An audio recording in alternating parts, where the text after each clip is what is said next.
If you think that knitting and crocheting is something that grandmas do when they're bored, you are so last century.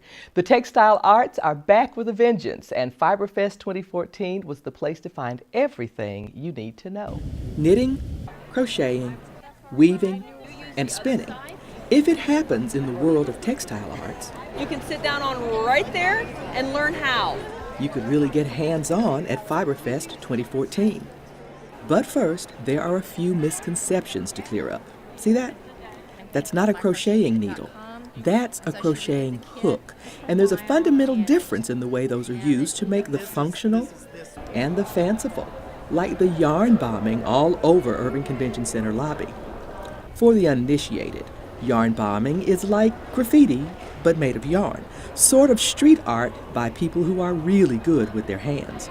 Yarn bombing earns textile artists all kinds of street cred, plus they get to take it all home.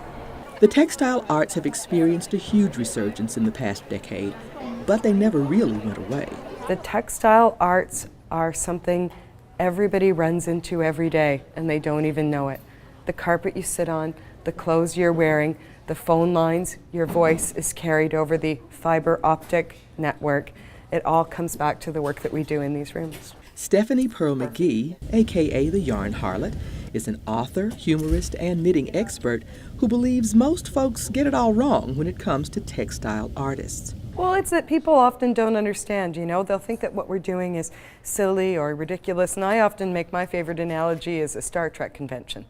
You know, if you can have people who speak Klingon, and that's a valid way to spend a weekend, then surely people can make some clothes. You know, that doesn't seem so far off. Attendees learned advanced techniques from Pearl McGee and the other teachers and engaged in extensive retail therapy at FiberFest. But if you missed it, not to worry.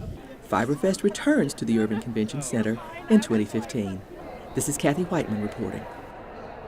FiberFest plans to return to the Irving Convention Center next spring. To learn more, visit dfwfiberfest.org.